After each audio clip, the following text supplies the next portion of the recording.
गर्गाचार्य जी को वसुदेव जी ने कहा, अपने कुल पुरोहित गुरुजी से कहते हैं, प्रभु आप जाइए नंद भवन में, गोकुल में, और जाकर के हमारे बच्चों का नामकरण करके आ जाइए। गर्गः पुरोहितो राजन यदूनां सुमहातपाः ब्रजं जगामनन्दस्य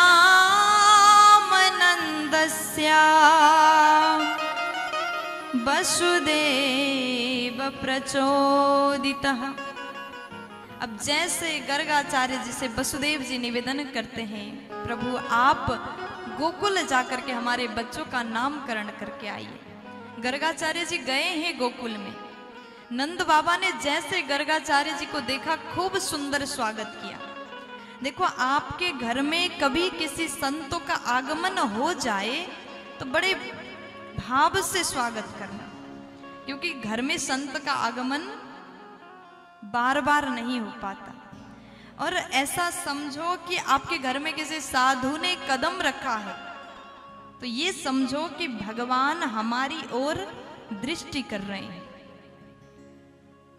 नहीं तो साधु संत ऐसे ही सबके घर नहीं जाते। जैसे गर्गाचार्य जी पहुंचे, नंद बाबा ने स्वागत किया, अतिथि सत्कार किया। हमारे शास्त्र में कहा गया, अतिथि देवो भव। जिसके आने का कोई तिथि ना हो उसे अतिथि कहते हैं। अगर आपके घर में अतिथि आए, मेहमान आए, संत आए तो बड़े भाव से स्वागत करना। नंद बाबा ने प्रणाम किया, स्वागत किए और कहा कि प्रभु आपके आगमन से मेरा घर धन्य हो गया। गर्गाचार्य जी बोले, मैंने सुना है आपके घर में बच्चों का आगमन हुआ है। नंद बाबा हाथ जोड़ करके बड़े भाव से बोले कि प्रभु आपकी कृपा से दो लाला हुए हैं। गर्गाचार्य जी पूछते हैं, उनका नाम क्या है? बाबा बोले कि प्रभु अभी तक तो कोई नाम नहीं रखा, आप आए हैं तो आपके द्वारा नामकरण संस्कार हो जाए। अब उसके पश्चात नंद बाबा हाथ जोड़ करके निवेदन कर रहे हैं। गर्गाचार्य जी बोले, बाबा मैंने सुना है आपके घर में जब लाला कुछ भी करते हैं ना तो आप उत्सव मनाते हैं। हमने सुना जब अवतार हुआ था तो भी उत्सव मनाया, धूमधाम से कई महीनों तक मनाया।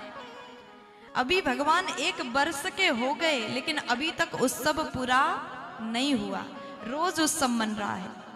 तब गर्गाचार्य जी बोले, अगर कंस को पता चल गया आपके लाला का नामकरण उत्सव हुआ तो वो छोड़ेगा नहीं। तब नंद बाबा बोले, जैसे आप कहेंगे, जैसे आप आदेश करेंगे वैसा ही होगा। गर्गाचार्य जी बोले, बाबा एक काम करते हैं, गौशाला में गोप्य रूप में नामकरण संस्कार करते हैं, किसी को पता भी नहीं चलेगा। अब बाबा खुश हो गए और अपने गर्गाचार्य जी को पहुंचा दिया गौशाला में और मैया को बताने गए। नंद रानी से कहते हैं, देवी हमारे घर में अंतर्यामी त्रिकालदर्शी साधु बाबा का आगमन हुआ है और हमने सोचा है बच्चों का नामकरण संस्कार करने का, इसलिए बच्चों को लेकर के आप आ जाइए। नंद रानी बोली कि हमारे बच्चों का नामकरण ऐसे कैसे होगा? पहले निमंत्रण पत्र सबको पहुंचाएंगे, सब कोई आएंगे, उत्सव मनाएंगे, तैयारियां होगी। उसके पश्चात नंद बाबा बोले, देवी ऐसा मौका बार बार नहीं मिलेगा, ऐसे त्रिकालदर्शी साधु बार बार कहाँ मिलेंगे। अब यशोदा जी को विश्वास नहीं हो रहा सच में त्रिकालदर्शी है कि नहीं। बाबा इतना कह करके चले गए। मैया यशोदा और रोहिणी मैया आपस में चर्चा करते, अगर सच में त्रिकालदर्शी होंगे तो वो जान जाएंगे, हम लोग बच्चों को बदल करके लेकर के जाते हैं। अब यशोदा जी और रोहिणी मैया अपने अपने बच्चों को बदल करके वहां पर चले जाते हैं। गर्गाचार्य जी इंतजार कर रहे हैं, नंद बाबा पहुंच गए। यशोदा जी अपने कन्हैया को लेकर के, रोहिणी मैया अपने दोनों बच्चों को लेकर के जैसे गौशाला में प्रवेश करते हैं, गर्गाचार्य जी ने कन्हैया को देख लिया। जैसे दूर से देखे भगवान गर्गाचार्य को देख लिए, नजर मिल गया, भगवान मुस्कुरा दिए। गर्गाचार्य जी खुद को भूल गए, भगवान को देखा, कन्हैया मुस्कुराए और गर्गाचार्य जी का अपने आप नेत्र बंद हुआ और भगवान के उसी छवि का ध्यान करने लगे, अपने आप को भूल गए, समाधि में लीन हो गए। अब यशोदा जी, रोहिणी मैया बच्चों को लेकर के सामने बैठी हैं, बाबा जी ध्यान में, न जाने कब आंख खोलेंगे। यशोदा जी बोली, बाबा जी हम लोग आ चुके हैं। बाबा जी आंख ही नहीं खोल रहे। अब उसके पश्चात फिर नंद रानी बुलाते, बाबा उठ जाओ, लेकिन गर्गाचार्य जी कोई जवाब नहीं दे रहे। फिर उसके बाद में यशोदा जी, 1 घंटा हो गया, 2 घंटा हो गया, 3 घंटा हो गया, बाबा जी ध्यान से नहीं जाग रहे। अब तो यशोदा मैया ने हाथ पकड़ लिया बाबा के और कहा, ए बाबा उठो। तब गर्गाचार्य जी जाग गए। यशोदा जी बोलती हैं कि बाबा आपको क्या हो गया था, हम लोग घंटों से यहाँ इंतजार कर रहे, आप आंख बंद करके बैठे, हमने सोचा आपको कुछ ना हो गया हो। गर्गाचार्य जी बोले, मैया आपका लाला, बस इतना कहा ही था, भगवान को डर हो रहा है कहीं ये बाबा जी मेरी माँ को सच न बता दे। भगवान ने गर्गाचार्य जी की ओर देखा, आगे मत बोलना, इशारा कर दिया।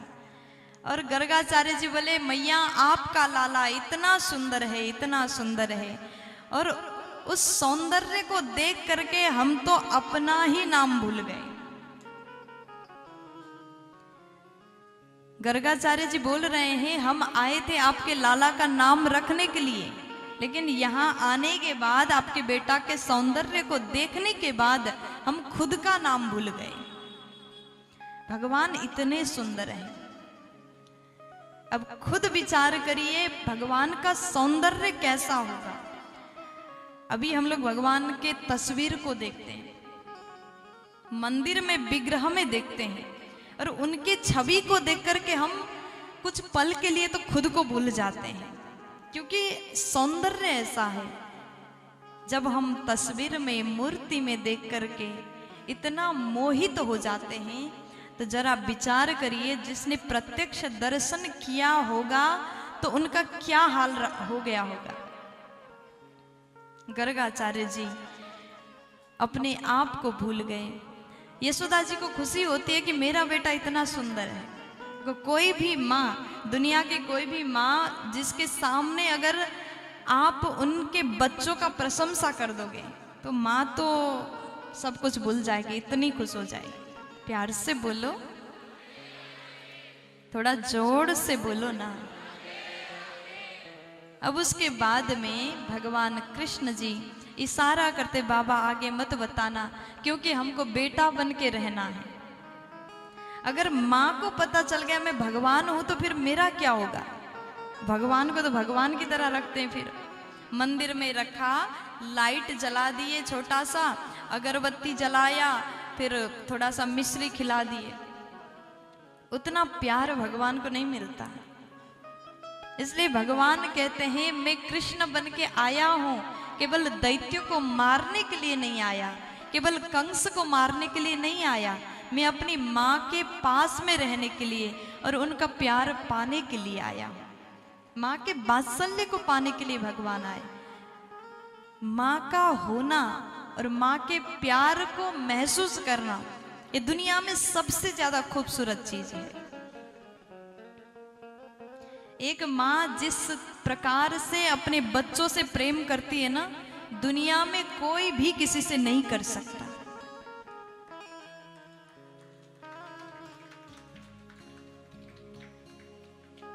दुनिया में सब एक दूसरे से प्यार करते हैं। पत्नी पति से करती है, पति पत्नी से करते हैं, भाई बहन से प्यार करते हैं। सब कोई अपने अपनों को प्यार करते हैं, लेकिन कहीं ना कहीं हर प्यार में स्वार्थ है। लेकिन माँ का जो प्यार होता है ना, उसमें कुछ भी जरा सा भी स्वार्थ नहीं है, निस्वार्थ प्यार है। माँ कभी ये नहीं सोचती कि मेरा बच्चा कमा रहा है तो मेरे लिए कुछ खरीद के लाए। बेटा कमाने जाता है, लाखों रुपए महीनों का कमाता है, अपनी पत्नी के लिए, बच्चों के लिए सब कुछ खरीदता है। और वो माँ जब वो बेटा ऑफिस जाता है ना, जाते समय पूछते कुछ खाया कि नहीं खाया, पानी रख लेना, रास्ते में प्यास लगेगी, अपना ध्यान रखना, ठंड हो रहा है, कपड़े अच्छे से ढंग से पहन के जाना। ये चिंता माँ ही कर सकती है, इतना तो पत्नी भी नहीं करती। पत्नी कहेंगी जा रहे हो तो शाम को जब आओगे ना जलेबी लेके आना, मेरे लिए समोसा ले आना और बच्चों के लिए कपड़े ले आना। लेकिन माँ कभी नहीं कहेंगे कि मेरे लिए ये ला दो। माँ तो बस अपने बेटा के लिए सोचती है, अपना ध्यान रखना, टाइम से भोजन करना। भगवान भी ये प्यार को महसूस करना चाहते हैं, माँ के इस प्रेम को पाना चाहते हैं, इसलिए भगवान कृष्ण बन के आए। इसलिए पहले ही कह दिया मुझे भगवान मत बनाओ, मुझे एक बेटा बन के रहने दो। जब तक मैं अपने गोकुल में हूँ, वृंदावन में हूँ, माँ के गोद में खेलना चाहता हूँ और माँ के उस वात्सल्य को पाना चाहता हूँ। गर्गाचार्य जी अब उसके बाद यशोदा जी के गोद में जो लाला है ना, उसकी ओर देखते हैं और कहते हैं, मैया अयम ही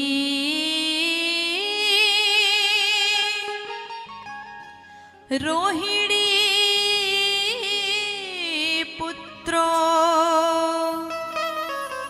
रमयन् सुहृदो गुणैः आख्यास्यते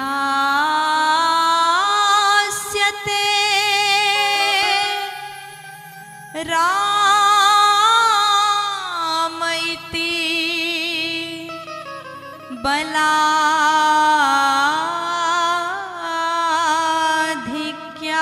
बलाधिक्यात् बलं विदुः।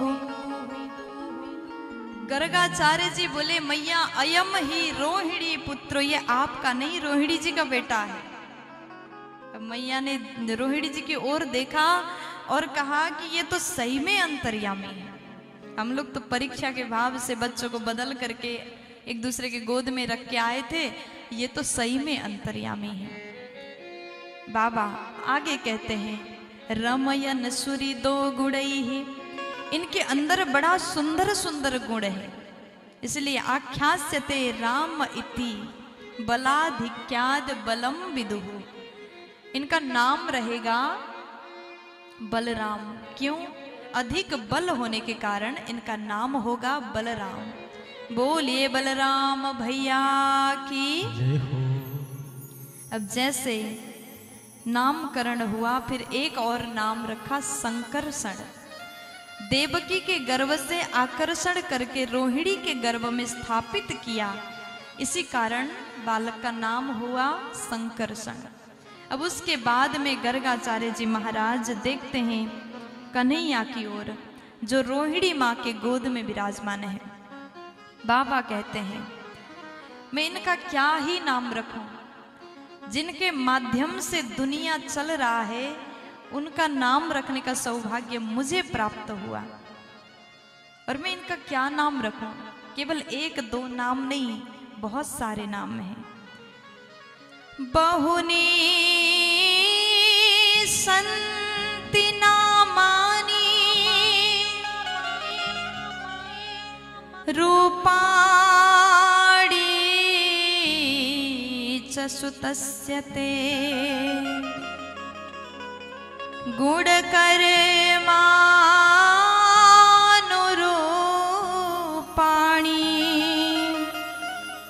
तान्यहं वेदनो जनाः। बहुनी संति नामानि। आज बाबा बोले, मैया इस बालक का केवल एक नहीं, बहुत सारे नाम हैं। रूप भी केवल एक नहीं, बहुत सारे रूप हैं। कभी भगवान श्यामल वर्ण के बन के आते हैं, कभी गोरे बन के आते हैं, कभी बराहा बनते, कभी मत्स्य रूप धारण करते, कभी नरसिंह रूप में आते हैं। हर युग में अलग अलग रूप और अलग अलग वर्ण में भगवान ने अवतार लिया है। इस युग में श्यामल वर्ण में आए हैं और आपके बालक कोई साधारण नहीं है। इनका नाम होगा कृष्ण। बोलिए कृष्ण कन्हैया लाल की जय हो। अब मैया बोली बाबा हम तो कृष्ण सही से बोल भी नहीं पाएंगे, कैसा टेढ़ा मेढ़ा नाम है, सही से उच्चारण भी हम नहीं कर पाएंगे, हम तो इनको अपने कन्हैया बोलेंगे। बाबा बोले मैया आपका बेटा है, आप जो चाहे बुला सकती हैं। तो मैया आज से लाला को कन्हैया कहती हैं। बोलिए कृष्ण कन्हैया लाल की जय हो। और मैया ने कहा एक कृष्ण का नाम अर्थ क्या हुआ? बाबा बोले कर से तीति कृष्ण, जो भक्त के मन को अपनी ओर खींचता हो, आकर्षण करता हो, वो कृष्ण है। वास्तव में भगवान में जादू है, ये जादू करने वाले हैं। नहीं तो आप लोग यहाँ 5 दिन से 3-3, 4-4 घंटा बैठ करके कथा सुनते हैं, एक पल के लिए भी यहां से भागने का मन नहीं करता आपको। क्यों? क्योंकि आपको भगवान कृष्ण अपनी ओर खींच रहे हैं। भगवान कृष्ण सुंदर हैं। सुंदर होना और वो आकर्षण होना, ये 2 अलग अलग चीज है। दुनिया में सुंदर तो बहुत सारे लोग हैं, लेकिन सब में वो क्षमता नहीं। कभी कभी किसी के अंदर आकर्षण करने की क्षमता होता है। केवल व्यक्ति सौंदर्य से आकर्षित नहीं होता, उसमें कुछ न कुछ यूनिक गुण होता है जिसके कारण वो अपनी ओर आकर्षण कर सकता है। वही आकर्षण कन्हैया में है। वो सुंदर तो है, भगवान कितने सुंदर है ये कहा नहीं जा सकता। और भगवान आकर्षण करते हैं, अपनी ओर भक्त को खींचते हैं। इसलिए हम भगवान में उनकी कथा सुन करके एक जगह बैठ सकते हैं। दुनिया में किसी की भी कहानी आप सुनने बैठ जाओ, किसी व्यक्ति की कहानी, किसी व्यक्ति के बारे में सुनोगे तो आप ज्यादा नहीं सुन सकते। 5 मिनट 10 मिनट भी मुश्किल से सुन पाएंगे। लेकिन भगवान की कथा 3-4 घंटे सुन रहे हैं, फिर भी हमें तृप्ति नहीं हो रही है। यही भगवान का स्वभाव है। बोलिए कृष्ण कन्हैया लाल की। तो आज इस प्रकार नामकरण संस्कार हुआ। गर्गाचार्य जी कहते हैं इनका एक नहीं अनेक नाम है। हर भक्त अपने मन से भगवान को अलग अलग नाम से पुकारता है।